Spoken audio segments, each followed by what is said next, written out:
Thank you very much. It's an honor to be with you. Many things are happening that are exciting, very exciting for our country. And we're honored to welcome one of the most respected business leaders in the Middle East, indeed the world. He's a founder and chairman of Damac Properties, Hussein Sajwani, very respected gentleman.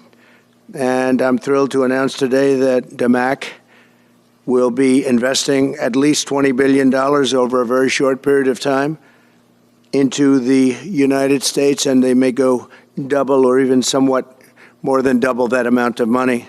It's a great thing, and I believe he will say that he's doing it because of the fact that he was very inspired by the election. They wouldn't do it without that election, I can tell you. A lot of people wouldn't. You saw last week where we have somebody who's going to go from $100 to $200 billion. And we have many other people, and we'll be bringing some of them out. Some of them like to do it somewhat more quietly, and some don't. And they feel so strongly about the country that they want to let people know about it.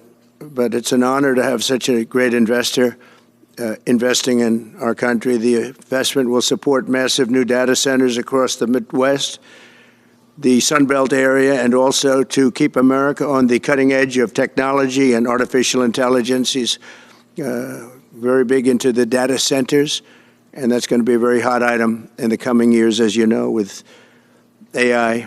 In particular, the first phase of the project will be in Texas, Arizona, Oklahoma, Louisiana, Ohio, Illinois, Michigan, and Indiana, those places.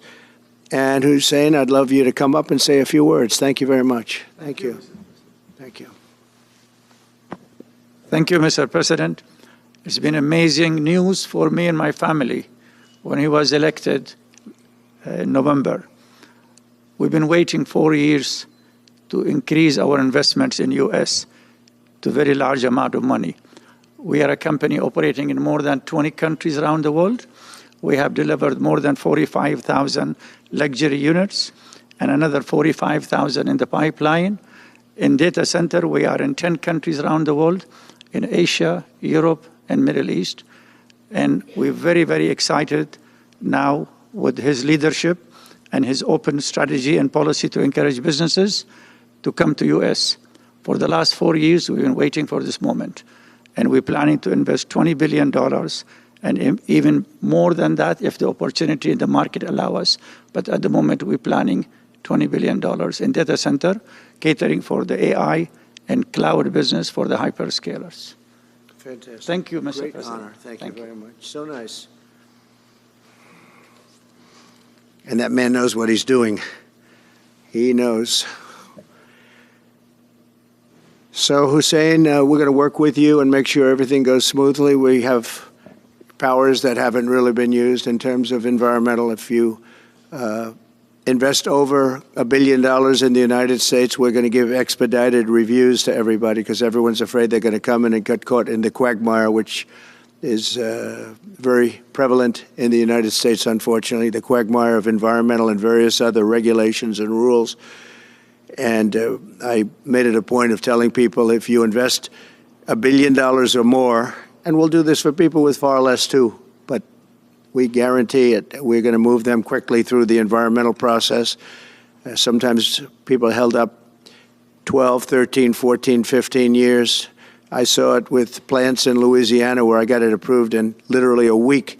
They were through the review in 1 week after spending 14 and a half years trying to get it, and they were going nowhere. It was a terrible thing. So I've been a victim of that myself over the years, and I think I know all the games and all the tricks that are played, and much of it is just done to stop progress. So we're going to be helping you and everybody else that comes to the United States and wants to invest their money, that you don't get tied up for the rest of your life and you can't do anything.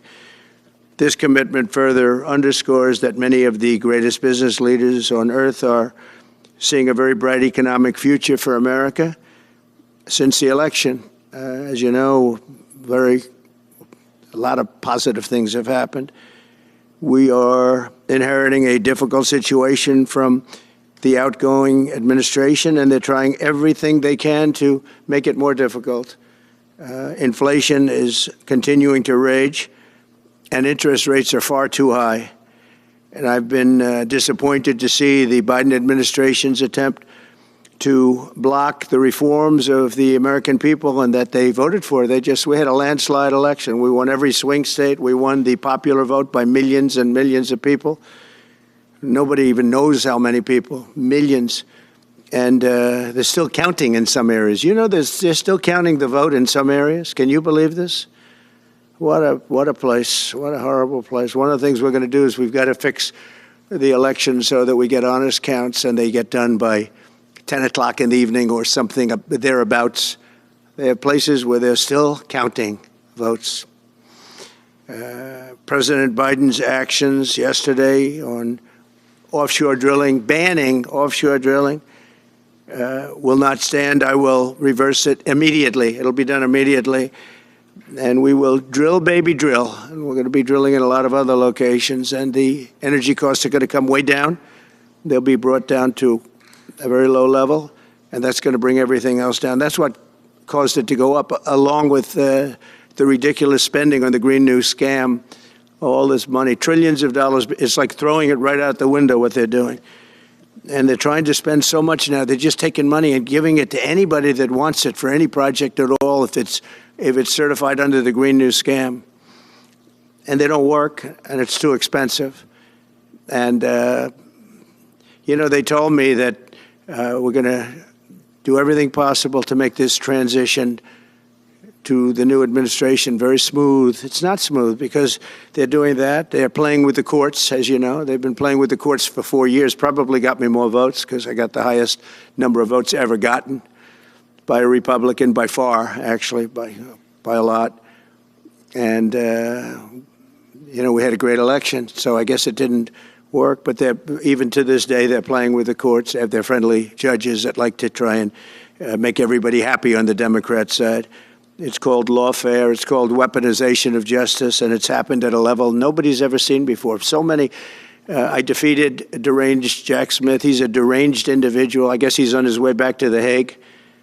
And we won those cases. Those were the biggest ones.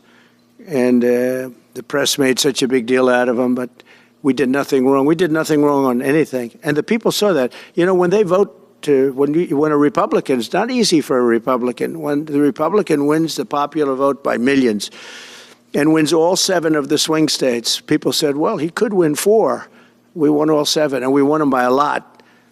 That tells you we won. That tells, and they've been watching this injustice. I call it the Injustice Department. What they've done is so bad. The whole world has watched that. And it took work, but it got me a lot of votes because when explained, I mean, we have a judge in New York who's a very crooked judge.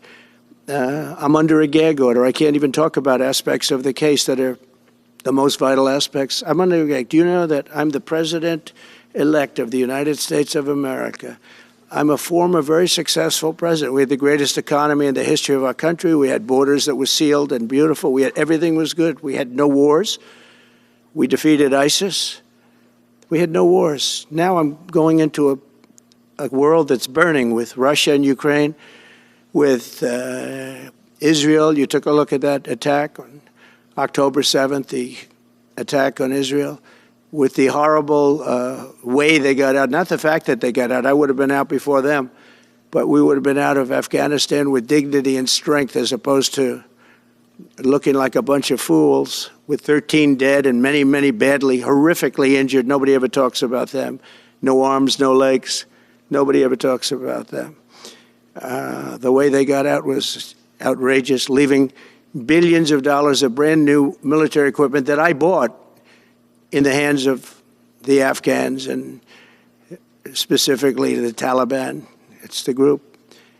And we were doing very well. We would have been out. We would have been respected. I think it's one of the reasons it was so badly handled, that withdrawal where people are jumping onto airplanes, falling off the sides of airplanes when they're 3,000 feet in the air. And nobody's ever seen anything like that, the worst. And because of that, I think Russia went and attacked Ukraine. When they saw that, they said, these guys are incompetent. They don't know what they're doing. But we know what we're doing now, and that's going to all end. And we have a great military. I defeated ISIS, as you know. We're in no wars. I just finished a couple. And we got also our soldiers guarding Syria and Turkey. We're in the middle. We had 5,000 soldiers. They would have been gobbled up with two armies. We had one army, 300,000. We had another one, 500,000 or 600,000, getting ready. We had 5,000 people in the middle. I said to a general, how do 5,000 people do in that case? And the general just looked at me and said, not well, sir, not well. And I took him out. And you know what happened? Nothing. I got criticized. I saved 5,000 lives, actually. And we did a great job, and we're going to do an even better job because now we have a tremendous amount of experience. We have people that I can rely on. But the 625 million acres, people can't realize, that's like the whole ocean. Take an acre. You know, an acre, you have a house on a half an acre, on a quarter of an acre, or an acre. If you have an acre, you have a big deal. Now you multiply that by 625 million acres.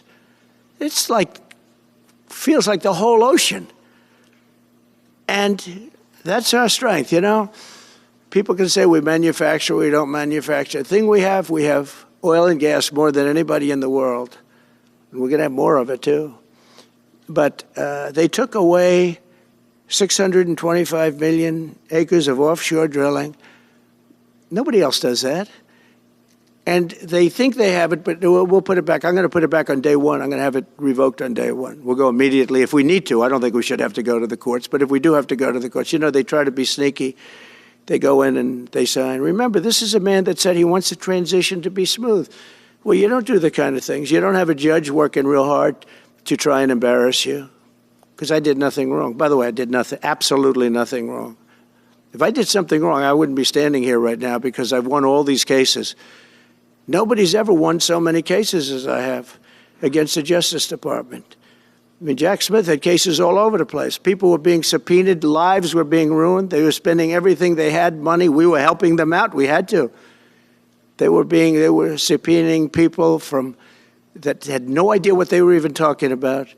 That's a sick group of people. And it was all to influence the election. It was all a fight against a political opponent. We've never had that in this country. We have had that in certain countries. We've had that in third-tier countries. We've had that in banana republics, but we've never had that in a place like the United States. I don't even know if it's been on a small level. I'm sure it has been on a small level, but this was the largest level ever.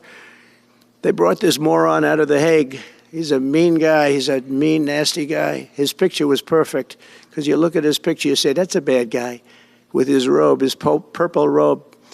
And he executes people. He shouldn't be allowed to execute people because he'll execute everybody. He's a nut job. But we won all of those cases with him. And, I mean, I don't know the judge in Florida, but we had a brilliant judge in Florida that saw right through it. And we won the case. She was a brilliant judge with great courage.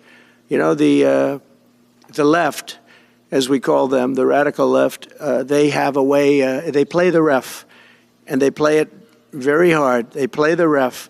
They go and say horrible things about judges and prosecutors. And some judges and prosecutors say, look, the only way I'm going to get these people off my back is to give victory to them. They're playing the ref. I think it's illegal what they do. It's almost like talking. It's worse than talking to a judge. But the judge in Florida, Judge Cannon, was brilliant and tough, and she didn't stand for it. And I don't know her.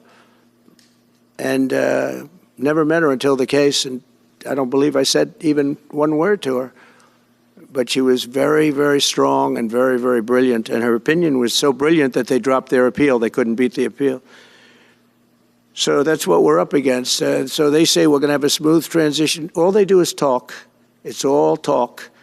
Everything they do is talk. We're going to have a smooth transition. And then they take 625 million acres and they essentially landmark it so you can't ever drill there again. Well, we're going to be drilling soon. We're going to be opening up Anwar. We're going to be doing all sorts of things that nobody ever thought was even possible. But remember and just to get off the subject, because I couldn't believe it when I heard it yesterday, I couldn't believe the size of it. I mean, you put down a map and put this up, it's just massive. And remember that that's worth probably, I mean, I've had estimates, $40 to $50 trillion. That's more than our national debt. Essentially, he's thrown it away. He's thrown it away. He's taken $50 trillion. So if we owe $35 trillion, he's taken $50 trillion of value and thrown it right out the window. We can't do that. Nobody can do that. One other thing he did yesterday, which was in many ways worse, it's hard to believe it can be worse. He wants all gas heaters out of your homes and apartments. He wants them to be replaced by essentially electric heaters. I don't know what it is with electric. This guy loves electric. We're going to be ending the electric car mandate quickly, by the way. This guy loves electric. And we don't have enough electricity. And then we have AI where we need more. And he wants everybody to have an electric heater instead of a gas heater. Gas heater is much less expensive. The heat is much better. It's a much better heat. As the expression goes, you don't itch. Does anybody have a heater where you go and you're scratching? And that's what they want you to have. They don't want you to have gas where you don't have the problems of the electric. And the source is plentiful. They're much cheaper to operate. They're much better. They work much better. They look much better. 60% of homes and apartments have gas heaters. He wants them all removed quickly. These people are crazy. There's something wrong with them. There's something wrong with them. They also want to go back, and they have already started that, to when you buy a faucet, no water comes out because they want to preserve. Even in areas that have so much water, you don't know what to do. It's called rain. It comes down from heaven. And they want to do, no water comes out of the shower. It goes drip, drip, drip. So what happens? You're in the shower 10 times as long, you know. No water comes out of the faucet. You want to wash your hands. They want to go back to even stronger than what they have right now. As you know, I ended that policy. You can have all the water you want. It makes no difference. It comes weird, especially in certain areas. We have so much water, we don't know what to do with it. But these are all things. They want very, very little water to go into your dishwasher, almost none. And you know what people do? They just keep pressing, keep it going. They end up using more water. Likewise, washing machines. They want in your washing machine to have very little water coming out of the washing machine. So when you wash your clothing, you have to wash it 4 times instead of once. You end up using more water. We're a party of common sense, and things that I'm telling you now is really all about common sense. On January 20th, we'll turn the economy around very quickly, because right now when I think of our economy, I think about inflation. That's what we have. We have inflation, I believe, at a level that we never had before. There's never been anything like it. And over the next 4 years, the United States is going to take off like a rocket ship. But really, it's already doing it. If you take a look, just last month, SoftBank announced the $200 billion. I think it'll be 200. He said between 100, and I said, how about making it 200?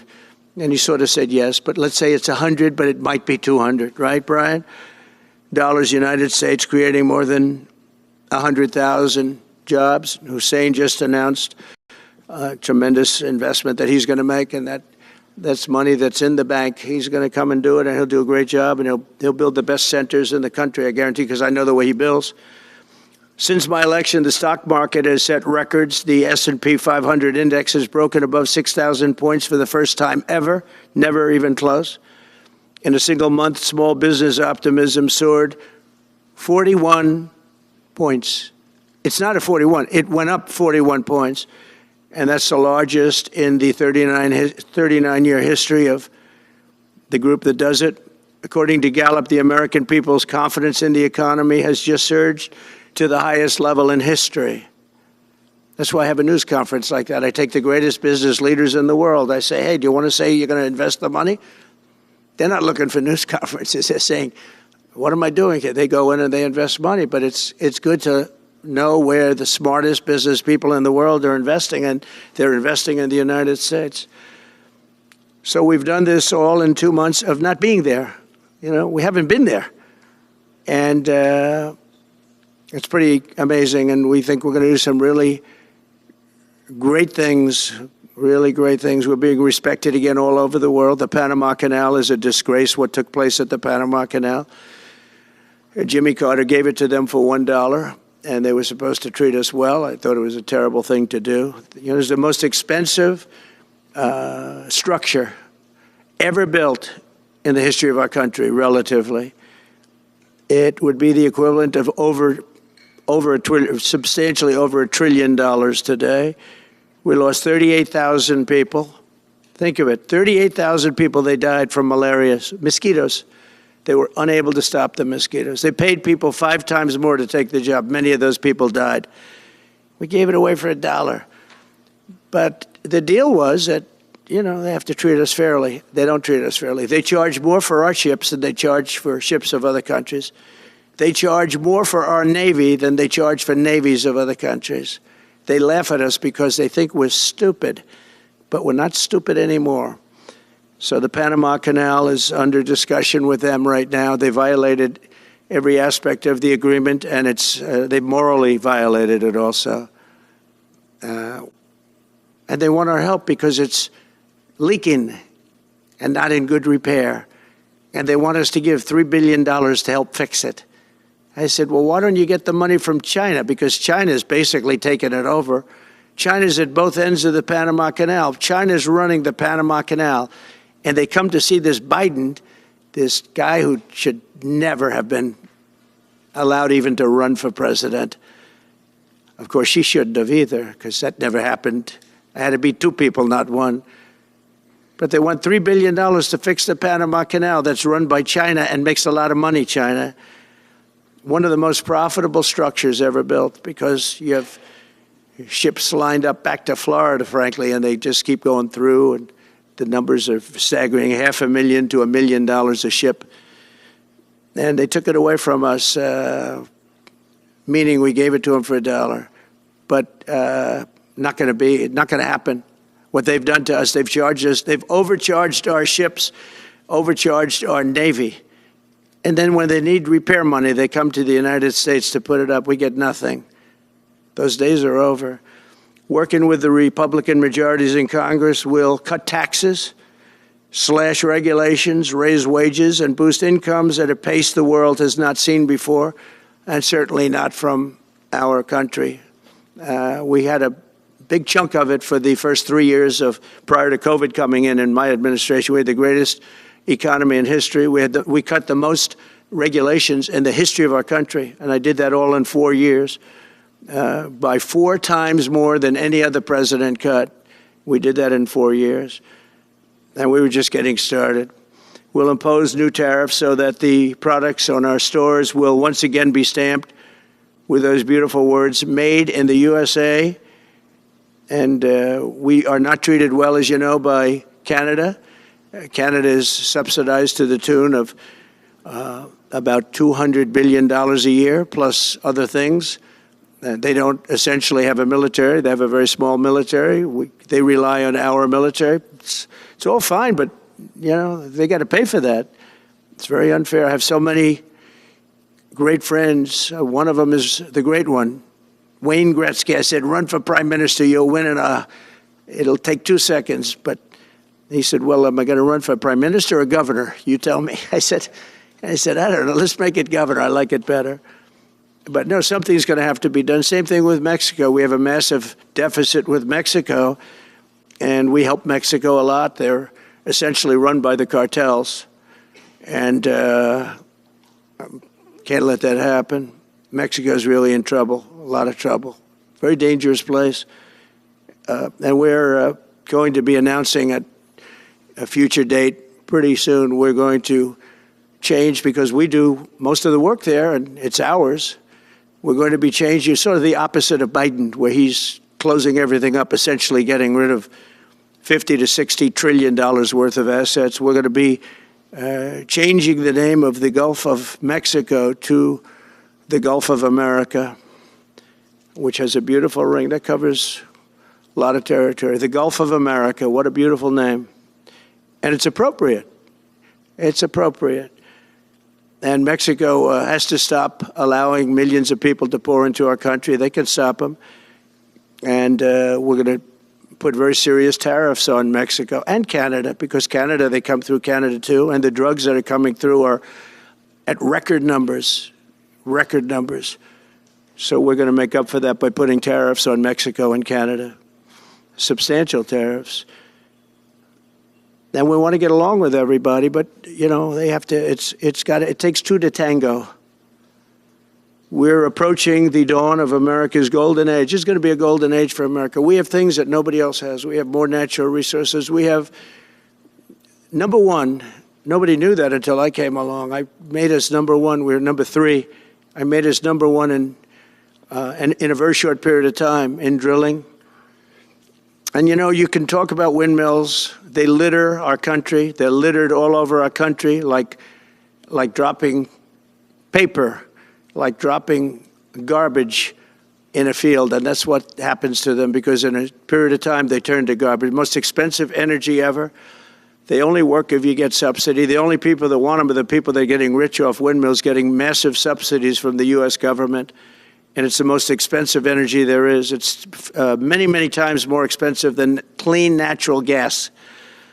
So we're going to try and have a policy where no windmills are being built. You know, off the coast of New Jersey, they want to build like 200 windmills. The people are going crazy. Nobody wants them, and they're very expensive. They don't work without subsidy. You don't want energy that needs subsidy. Energy is a good business. You don't need subsidy. But when you build these massive towers, I mean, they're 25 stories tall, 40 stories. They have one 70 stories tall. The blades, they take 3 ships to ship them. It's crazy. They're dangerous. You see what's happening up in the Massachusetts area with the whales, where they had 2 whales wash ashore in, I think, a 17-year period. And now they had 14 this season. The windmills are driving the whales crazy, obviously. And they had actually over, I think, 125 or something over a number of years. And we don't want that to happen. It's a disaster it's amazing the way a true environmentalist would say, oh, we love wind. It sounds good, but that's about where it ends. You know, after 10 years, you have to redo them. And what happens is they don't do that. They let them stand and they rust, and they say, because of the environment, I'm not a believer in this, but they say you can't, because it's a certain fiberglass, that the blades cannot be buried in earth, that's an environment. So what do you do with them? What do you do with them? And I don't know if you've ever gone to Palm Springs, California, or any of these places where you have long-term windmills standing. They're a disaster. They're rusting, rotting, closed, falling down. This is as you enter Palm Springs. And they put new ones next to them because nobody wants to take them down, because why should they take them down? It's very expensive to take them down. And you can't do anything with them because the blades, you can't bury them because of the environmental protection. We'll look at that. Doesn't make sense, but that's what they say. So we are at the beginning of a great, beautiful golden age of business. And I think we're also at a golden age of common sense, because everything I'm saying to you, from a simple water faucet that doesn't allow water to come out appropriately, to all of the other elements of what we do and what we're going to do, to take $50 to $60 trillion off our country's balance sheet because some man that has no idea what he's doing, has no idea. You know it, I know it, the Democrats know it. What they did is a crime by allowing that to happen. And I'll bet you, if you asked him today, how much acreage did you submit? Essentially, did you destroy? You destroyed the economic viability of drilling in the ocean. And with AI coming along and all, you know, a lot of people don't realize that AI is going to be a big thing, but you'll need double the electricity at least that we have right now. So right now we produce electricity for many, many different things. AI is a very big deal in terms of the future. China is already building electric facilities, big, bold electric facilities. And you know how they're being fired up? With coal. They're being fired up with coal. And we're going to build bigger and better ones. People like Hussein that are doing the same thing as he is. I'll bet they don't do it as well, because I know how he does it. But they're doing A lot of things, the problem is they can't get their permits because I say build the plant with the building. So with the structure, build the plant, because if you go into grid, the grids are old. So they said, that's a great idea. In other words, build your electric facility alongside of your plant. And you could have extra output if you want, because once you build it, you can make it larger pretty inexpensively. You could have extra output, which you'll sell to the public, but build it with the plant, and people are loving that idea. So we're going to have a lot of fun making America great again, and it's going to happen, I think, very, very quickly. It's already happened. So I would say this, and this has been pretty openly reported by the news. There's never been anything like what's happened in the list. Since we won the election, a couple of months since we won the election, the whole perception of the whole world is different. People from other countries have called me. They said, thank you, thank you. The perception of the whole world is different. We're going to have to settle some big problems that are going on right now. We're going to have to settle up with Russia, Ukraine. That's a disaster. I look at numbers every week, the number of people being killed in that war. People don't know, mostly soldiers now. But the towns have been obliterated. This was a Biden fiasco that that should have never happened. If we had a real president, if we had a president that knew what he was doing, Russia would have never, ever gone in. But they did go in, and we have a mess. The cities are all blown up. The people have largely left. And the soldiers are killing each other at levels that haven't been seen since the Second World War. So we'll have to get that one straightened out, too. That's a tough one. Much tougher than it would have been before it started, I can tell you that. A deal could have been made just by an average deal maker. Deal could have been made on that. So thank you all for coming. We'll take a couple of questions. Yeah. Go ahead, please. President, thank you. Wanted to touch on the world on fire that you mentioned, but let's start, if we could, with your references to Greenland and the Panama Canal, so forth. Can you assure the world that as you try to get control of these areas, you are not going to use military or economic coercion? No. And can you tell us a little bit about what your plan is? Are you going to negotiate a new treaty? Are you going to ask the Canadians to hold a vote? What is the strategy? Yeah, I can't assure you. You're talking about Panama and Greenland. No, I can't assure you on either of those two. But I can say this. We need them for economic security. The Panama Canal was built for our military. I'm not going to commit to that now. It might be that you'll have to do something. Look, the Panama Canal is vital to our country. It's being operated by China. China. And we gave the Panama Canal to Panama. We didn't give it to China. And they've abused it. They've abused that gift. It should have never been made, by the way. Giving the Panama Canal is why Jimmy Carter lost the election, in my opinion, more so maybe than the hostages. The hostages were a big deal. But if you remember, and nobody wants to talk about the Panama Canal now because, it's inappropriate, I guess, but because it's a bad part of the Carter legacy. But he was a good man. Look, he was a good man. I knew him a little bit, and he was a very fine person, but that was a big mistake. Giving the Panama Canal to Panama was a very big mistake. We lost 38,000 people. It cost us the equivalent of $1 trillion, maybe more than that. Probably the most expensive, they say it was the most expensive structure, if we call it a structure, which I guess you can, ever built. And giving that away was a horrible thing. And I believe that's why Jimmy Carter lost the election, even more so than the hostages. Those two things. If I could just follow up on Ukraine and Iran, the two negotiations you'll be heading into. On Ukraine, you said just before it's a lot more complicated now. Much more complicated. Do you believe... Because it would have never started. Right, but it has started. You've well, got, not only started, the cities are largely knocked down. So you've got what you've got. At this point, to hold on to leverage in dealing with President Putin, would you make a commitment to the Ukrainians that you will keep supporting them during the negotiations? Well, I wouldn't tell you if that were the case. Would you make a commitment to provide a security guarantee if they do enter into an armistice or a ceasefire along the lines that the French and the Germans? So, a big part of the problem was Russia for many, many years, long before Putin said you could never have NATO involved with Ukraine. Now, they've said that. That's been written in stone.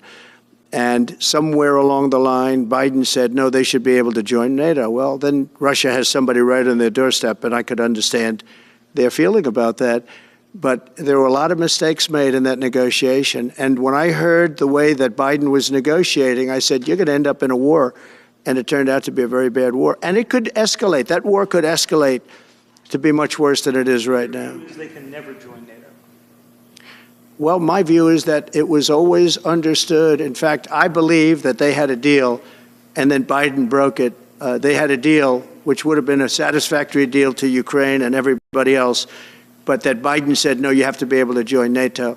And that's always been, and nobody knows more about NATO than I. You know, years ago, when I first started this, I didn't know too much about NATO, but I got it right anyway.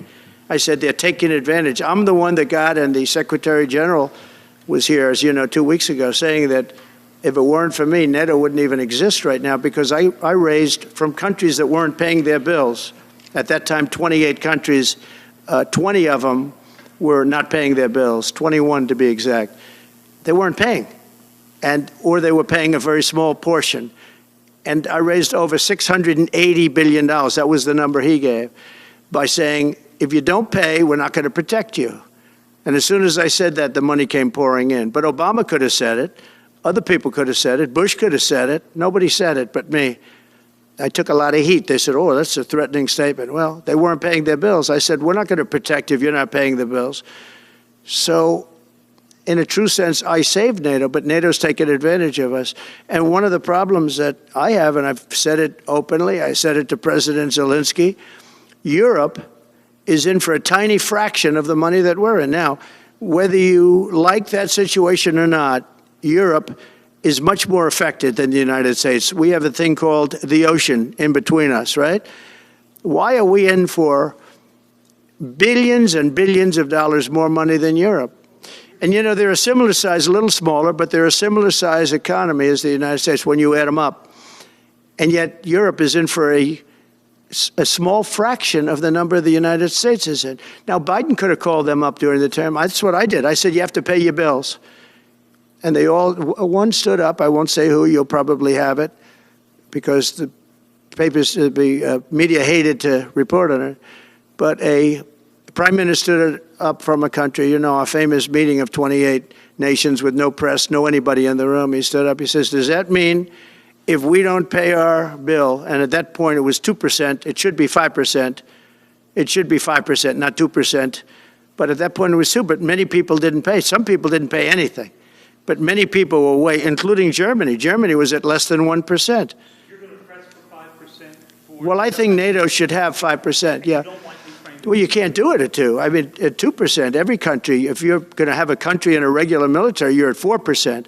I think they should be, you know, they're in dangerous territory. I think it should be, they can all afford it, but they should be at 5%, not 2%. I'm the one that got them to pay 2%. But a gentleman stood up, a prime minister stood up, and he said to me, sir, could I ask you a question? You're saying we have to pay our bills. If we don't pay our bills, will the United States protect us from Russia? I said, if you don't pay, you mean you're delinquent? He said, yes. He said, if you're delinquent, we will not protect you. I took a lot of heat. Although it was somewhat closed door, I took a lot of heat from the media. And you know what happened? The money started pouring in. That's why NATO has money. And the Secretary General said it was the most incredible thing he had ever seen in a negotiation. Now, if I would have said, yes, we will, nobody would have paid. If I would have loved to say, yes, we'll protect you even if you don't pay. But that's not the way life works. Mr. President, two questions related to each other. First, you said on your first day of office, you're going to pardon January 6th defendants. Are you planning to pardon those who were charged with violent offenses? Well, we're looking at it, and we have other people in there. And as you see, I guess 24 or 28 people came now from the FBI. That came out very quietly. Nobody reported it, but they had people in some form related to the FBI. They had 4 or 5 people that were strongly related to the FBI. We have to find out about that. We have to find out about Hezbollah. We have to find out about who exactly was in that whole thing, because people that did some bad things were not prosecuted. You know, I see it all the time, and you see it too. People that were doing some bad things weren't prosecuted, and people that didn't even walk into the building are in jail right now.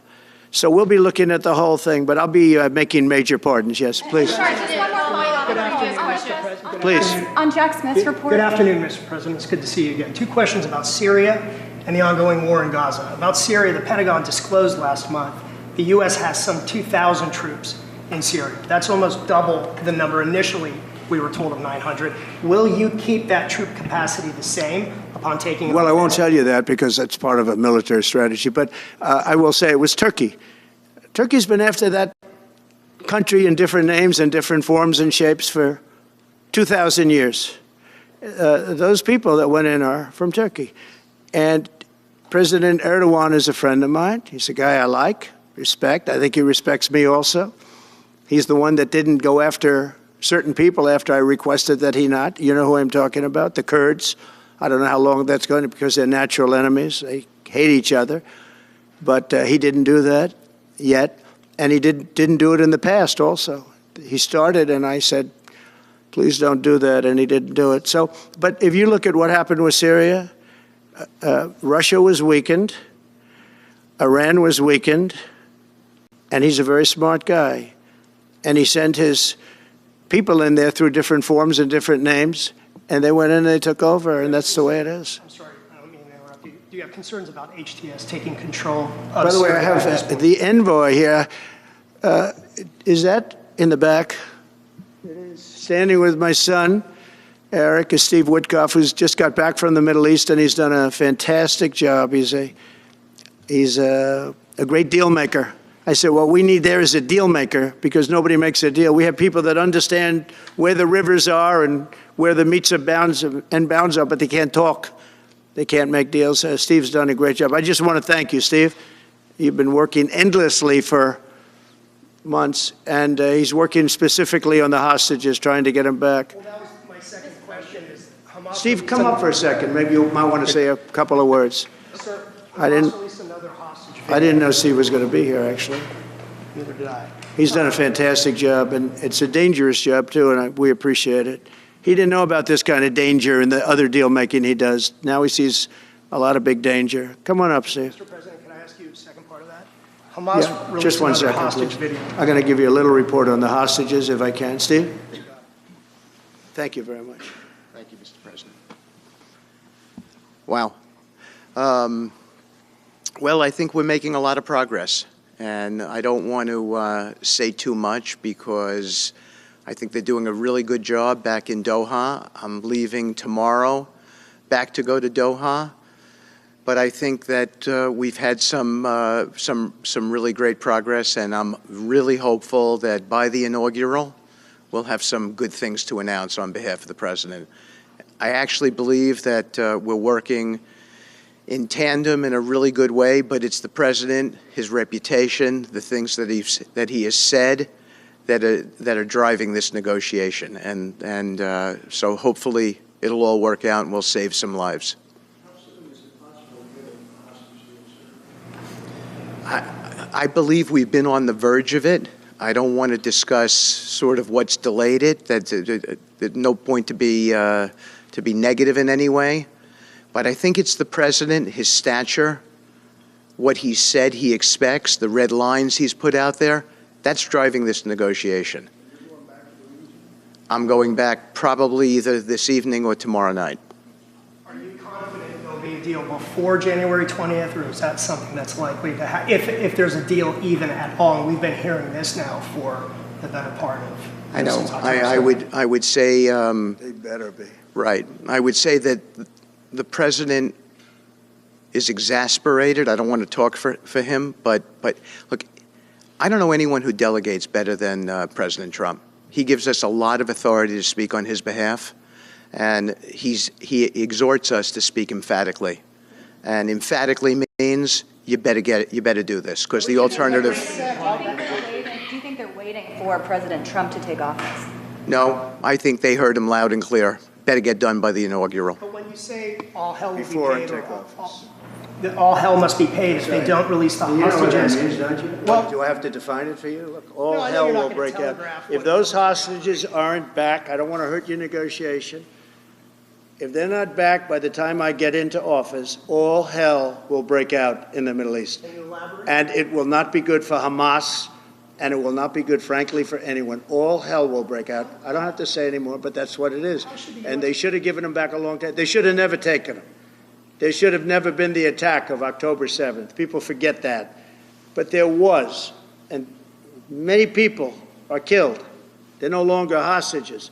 I have people from Israel and others calling, begging me to get, we had also people there from the United States, just so you know. They're holding some so-called hostages from the U.S.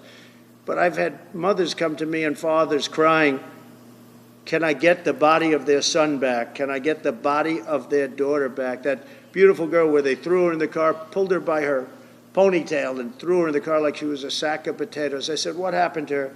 Sir, she's dead. Like a 19, 20-year-old beautiful girl. And the way they treated her. And I just say it this very simply. Steve's got a job to do. He's a great guy, great negotiator, great person. They respect him over there already. It's what we needed over there. We have people that know everything about the Middle East, but they can't speak properly. They don't know. He's a great negotiator. That's what I needed. I could have sent that gentleman right over there, Hussein. He's a great negotiator. There are people, they're rare. Great negotiators are very rare, like a great surgeon. But we have the right person. But I tell this, I don't want to hurt the negotiation.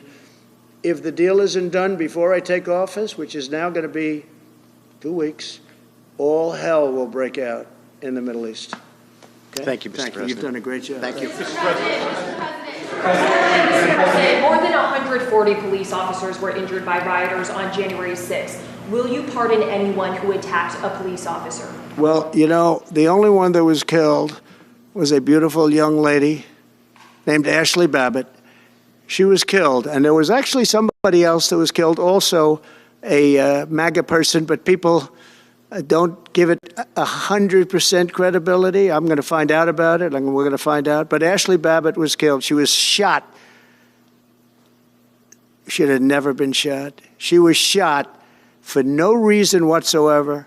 In fact, they say that she was trying to hold back the crowd, and the crowd was made up of a lot of different people, so we'll see. But I will tell you this, the person that was killed was Ashley Babbitt. The other thing is, when they talk, there was never charges of insurrection or anything like that. But if there were, this would be the only insurrection in history where people went in as insurrectionists with not one gun, okay? And let me tell you, the people that you're talking about have a lot of guns in their home for hunting and for shooting and for entertainment, a lot of good reasons. But there wasn't one gun that they found. And why didn't they find the bomber, the pipe bomber? They know who the pipe bomber is. The FBI knows who it is. The status of the FBI has gone down so far, and the status of the DOJ, or as I call it, the Department of Justice, it's the Department of Injustice. It's being laughed at all over the world. And hopefully with Pam Bondi and with Kash Patel and with other people that we're putting in, that will all come back.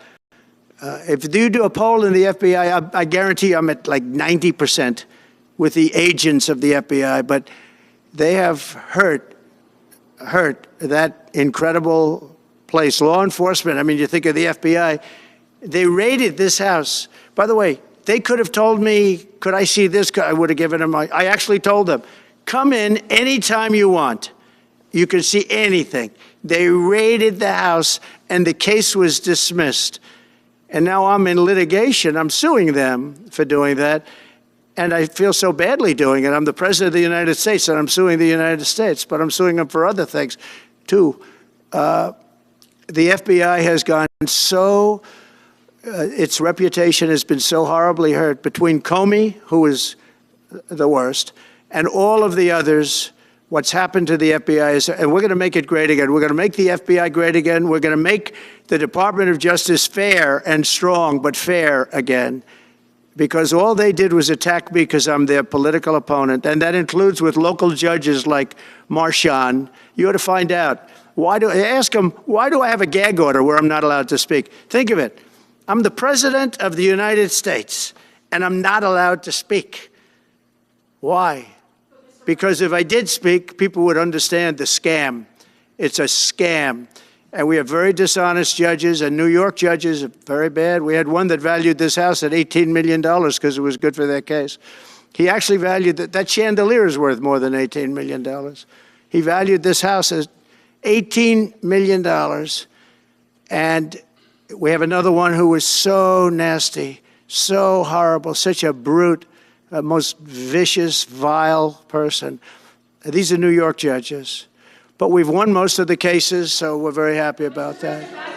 Please. Back on Greenland, your position is clear, but have you directed your staff to take these specific actions to draw plans? And can you elaborate again? You didn't rule out military coercion Well, we need Greenland for national security purposes. I've been told that for a long time, long before I even ran. I mean, people have been talking about it for a long time. You have approximately 45,000 people there. People really don't even know if Denmark has any legal right to it. But if they do, they should give it up because we need it for national security. That's for the free world. I'm talking about protecting the free world. You look at, you don't even need binoculars. You look outside, you have China ships all over the place. You have Russian ships all over the place. We're not letting that happen. We're not letting it happen. And if Denmark wants to get to a conclusion, but nobody knows if they even have any right, title, or interest. The people are going to probably vote for independence or to come into the United States. But if they did do that, then I would tariff Denmark at a very high level. Have you asked your staff to draw plans for acquisition? I mean, are you active? No, we're not at that stage, but we have people. I haven't even entered office yet. Secondly, sir, Elon Musk has drawn some criticism and a lot of attention for some of his actions and provocative statements about foreign affairs, including in Europe. Your reaction to that, is that appropriate for... You mean where he likes people that tended to be conservative? I don't know the people. I can say Elon's doing a good job, very smart guy. I don't know the people you're talking about. He was, I know he said some negative things about a couple of people that are running for office, but that's not so unusual. Yes, please. I wanted to ask you about Ukraine and Putin. How soon do you anticipate going to meet with Putin to discuss the Ukraine situation? Well, I can't tell you that, but I know that Putin would like to meet. I don't think it's appropriate that I meet until after the 20th, which I hate, because, you know, every day people are being, many, many young people are being killed, soldiers. You know, the land is very flat, and hundreds of thousands of soldiers from each, many hundreds of thousands from each side are dead, and they're laying in fields all over the place. Nobody to even collect. There's landmines all over. It's a disaster. But it's very flat. It's great. It's farmland, and it's very, very flat. And the only thing that stops a bullet is the human body.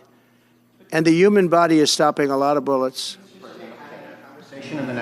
Within the first 3 to 6 months? I hope to have 6 months. First 3 to 6 No, months. I would think, I hope long before 6 months. Look, Russia's losing a lot of young people, and so is Ukraine. And it should have never been started. That's a war that should have never happened. I guarantee you, if I were president, that war would have never happened. Who would you like to nominate to replace Michael Barr as vice chair of the Military Board? I'll be announcing somebody. Mr. President, if we were to work under the assumption that you're serious about making Canada 51st state of the United States, the leader of the Conservative Party in Canada said, under no circumstance will it ever be the 51st state. Maybe he won't win, but maybe he will. I don't. Point, you had suggested. Listen, I don't care what he says. But Sir Lopez, you said you were considering military force to acquire Panama and Greenland. Are you also considering military force to annex and acquire Canada? No, economic force, because Canada and the United States, that would really be something. You get rid of that artificially drawn line, and you take a look at what that looks like, and it would also be much better for national security. Don't forget, we basically protect Canada. But here's the problem with Canada. So many friends up there. I love the Canadian people. They're great. But we're spending hundreds of billions a year to protect it. We're spending hundreds of billions a year to take care of Canada. We lose in trade deficits. We're losing massive. We don't need their cars. You know, they make 20% of our cars. We don't need that. I'd rather make them in Detroit. We don't need the cars. We don't need their lumber. We have massive fields of lumber. We don't need their lumber. We have to unrestrict them because stupid people put, restrictions on, but I can do that with an executive order. We don't need anything they have. We don't need their dairy products. We have more than they have. We don't need anything. So why are we losing $200 billion a year and more to protect Canada? And I said that to, as I called him, Governor Trudeau. I said, listen, what would happen if we didn't subsidize you, if we didn't, because we give them a lot of money. We help them. As an example, we're buying icebreakers, and Canada wants to join us in the buying of icebreakers. I said, we don't really want to have a partner in the buying of icebreakers. We don't need a partner. But no right. Nope, no right. Here's what we have. We have a right not to help them with their financial difficulties because we owe $36 trillion too. We're going to start knocking it out pretty fast, but we're going to be able to do it because of energy and other things. But no right. No right. But why are we supporting a country, $200 billion plus a year? Our military is at their disposal. All of these other things, they should be a state. That's why I told Trudeau when he came down, I said, what would happen if we didn't do it? He said Canada would dissolve. Canada wouldn't be able to function if we didn't take their 20% of our car market.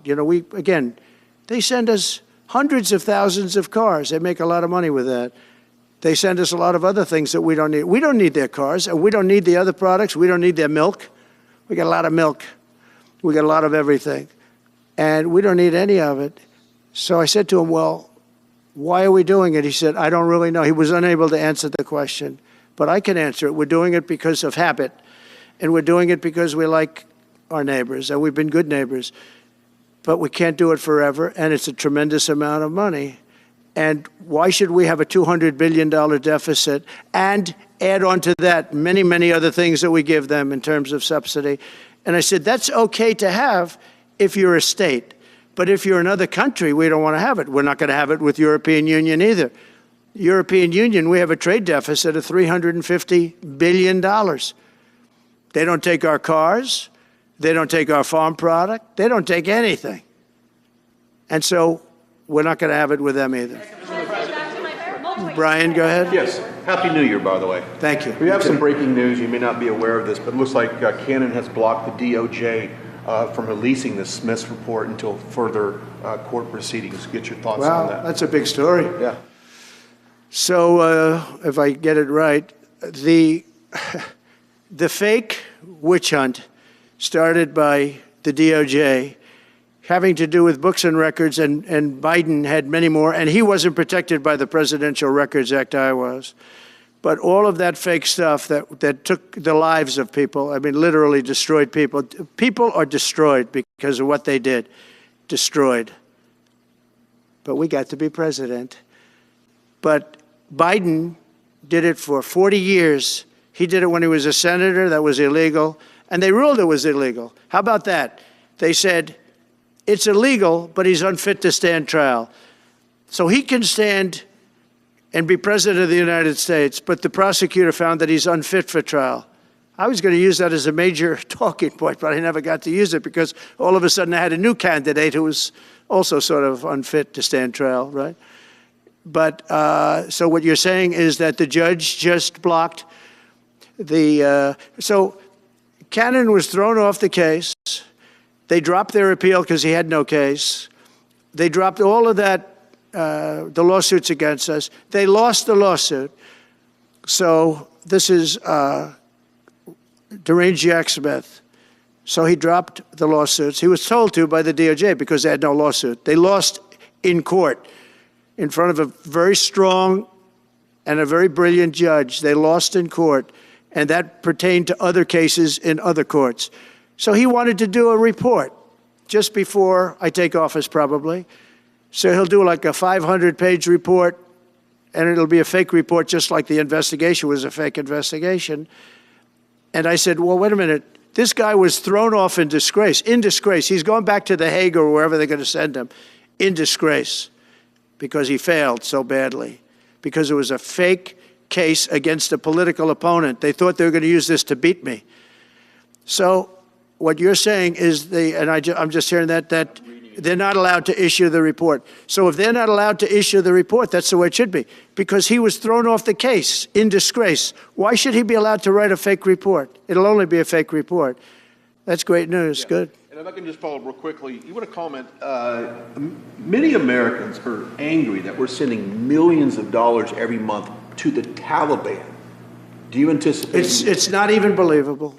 Billions of dollars, not millions, billions. We pay billions of dollars to essentially the Taliban, Afghanistan. And that's given by Biden. That's the same man that took away $50 to $60 trillion worth of value from the United States. Think of it. Probably our most valuable asset. Took away our most valuable asset. This can't be allowed to happen. We are now a nation of common sense. When he does that, 625 million acres, this can't be allowed to happen. Thank you for the information. Yes, sir. Most other people probably knew about it, but they wouldn't have told me, right? Mr. President, on the campaign trail, you vowed to bring down the prices at grocery stores very fast. Yeah, we won't do it But then fast. you recently told Time Magazine that bringing down prices would be very hard. So what can the American people expect when you get into office? It's always hard to bring down prices when somebody else has screwed something up like they did, but we'll bring them down, we'll get them down. Energy is going to bring down prices. We're going to have a lot of energy, and energy is what brought it up. Energy and their bad spending is what brought it up, and energy is going to bring it down. We're going to have prices down. I think you're going to see some pretty drastic price reductions. As an example, food, bacon, ham, apples, everything has gone through the roof. It's one of the reasons I won. So as you know, I said it, inflation was one of the reasons I won, but I think the biggest reason I won was the fact that they are allowing prisoners to come into our country. They released their prisoners, their murderers. Thousands of murderers are now walking around the streets of our cities and farmland all over. Murders, people that have killed. Many, 32% have killed more than one person. They released them from their jails, their prisons, and their mental institutions and insane asylums into our country. I believe that's the reason we got such a large vote. All right, maybe one or two more questions. Yeah, please, go ahead. Go ahead, you go. Sir, can you, President Carter is laying in state today in Washington. You had some harsh words for him about the Panama Canal. Is there any disconnect there? Do you feel a little bit bad about doing that on this day? No, I liked him as a man. I disagreed with his policy. So, hey, he thought giving away the Panama Canal was a good thing. I think it cost him the election. That and the hostages. I actually think that was a bigger factor because that's a deal that just should not have been made. But again, this was a question that was asked of me. I didn't bring it up. I didn't want to bring up the Panama Canal because of Jimmy Carter's death. But people don't bring it up. But, you know, you and other people have asked me about it. No, it's a deal that I was very strongly against. I was a young guy when this took place. But just why would we spend all of that money, lose 38,000 people to malaria, the mosquito? They were dying. It was horrible what was happening. They paid them 4 times more than they would make in the United States, but they knew they were going to go over there and die. And they died in the jungles of malaria. There was nothing we could do to stop it. 38,000, and then we gave it away for $1. About getting your agenda through Congress, you appeared to open the door in your radio interview yesterday for 2 bill approaches. It's still your preference for one big, beautiful bill, as you have said. Well, I like one big, beautiful bill, and I always have, I always will. But if 2 is more certain, it does go a little bit quicker because you can do the immigration stuff early.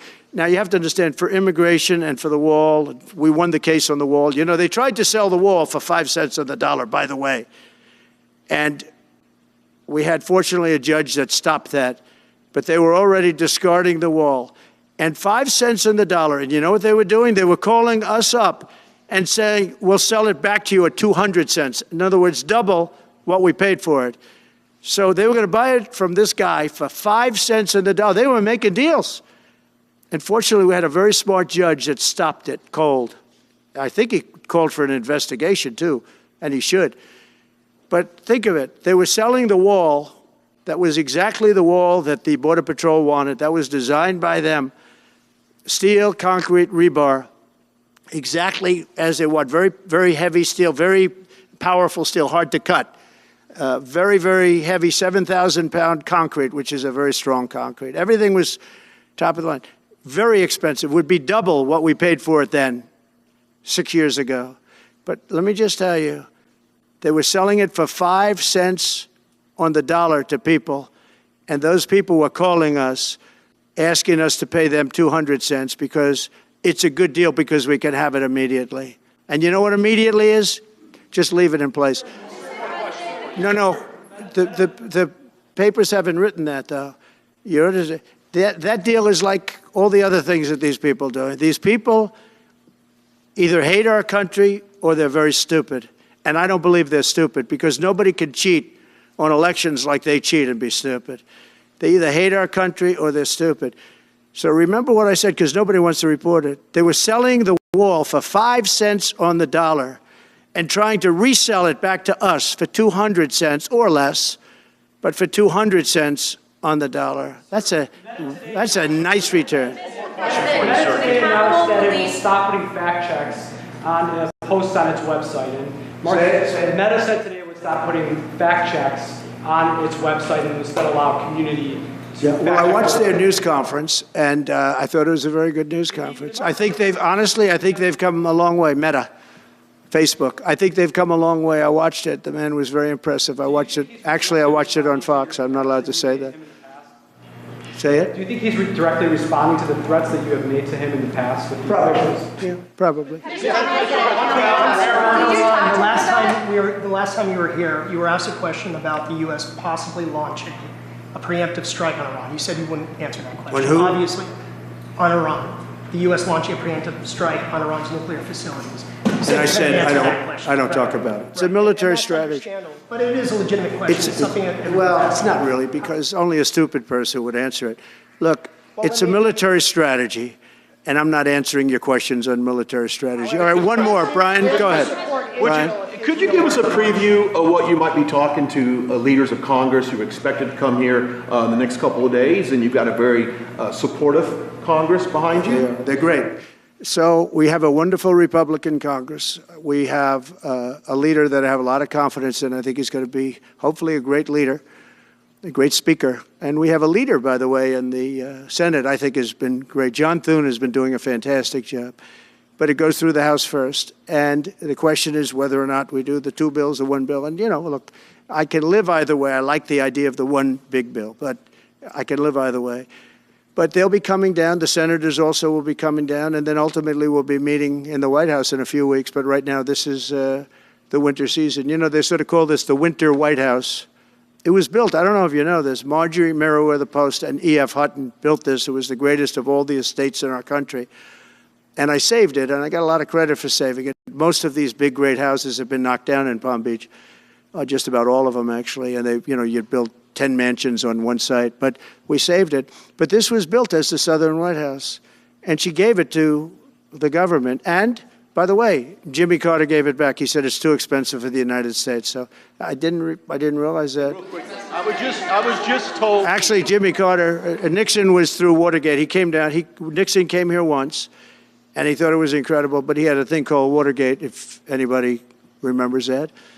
And so he had other things on his mind, to put it mildly. And Jimmy Carter felt that it was too extravagant for the country. So fortunately for me, he gave it back to the foundation, and I bought it from the foundation. President, on reconciliation, some Republicans saying in trade for a massive bill that you and they share the interest in, they want to see big spending cuts. Do you agree with that? And well, I'm okay with spending cuts. I like spending cuts.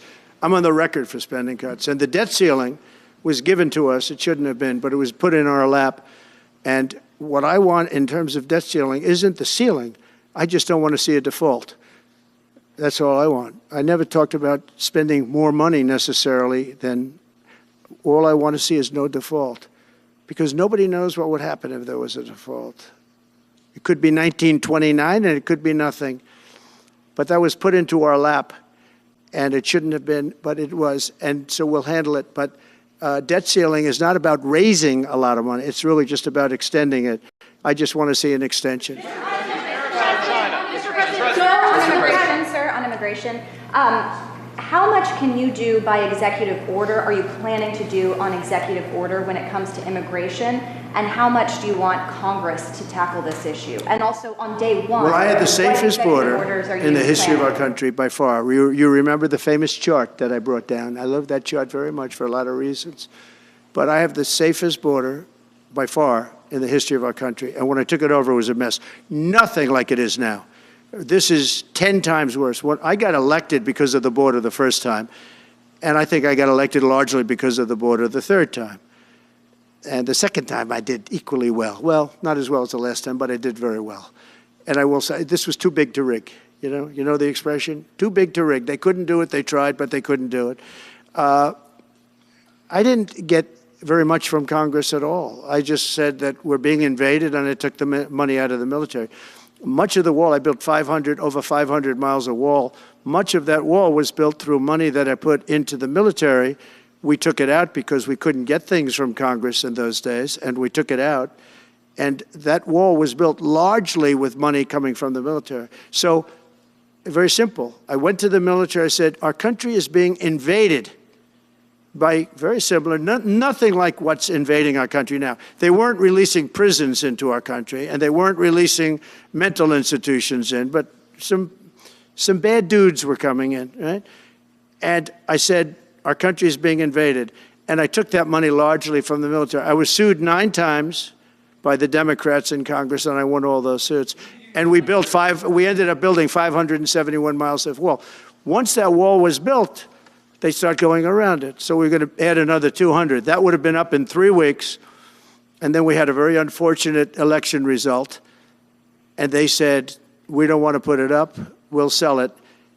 And they started selling it for 5 cents on the dollar. What a second. So we'll do this again. I just want to thank everybody very much. I'm just telling you, this will be the golden age of America. This is the golden age of America. We're going to have a great country again. We're a country right now under siege. We have so many different problems, and nobody respects us overseas, but now they do. The Italian prime minister, as you know, came here the other night, just flew in and flew out. She wanted to see me. And great respect is being shown. When I went to the cathedral in France, great respect was shown by the prime minister, the president, by everybody. France was, and by the way, I have to say they did a great job in the cathedral. But great respect is being shown to our country again, and we have a great country, but we have to run it properly. It's going to be run properly. We want to get back those hostages for Israel and for us. You know, we do have people that are hostages being held. And I'll just say it again. If this deal's not done with the people representing our nation, by the time I get to office, all hell is going to break out. Thank you very much. Thank you. Thank you. Thanks for watching. Arm News focuses on delivering international and regional news. It provides timely updates on current issues, so stay with Arm News. Subscribe Arm News YouTube channel and click the bell button. Follow Arm News on Facebook and like Arm News page. Visit Arm News website and browse news articles. Thank you so much and welcome to Arm News.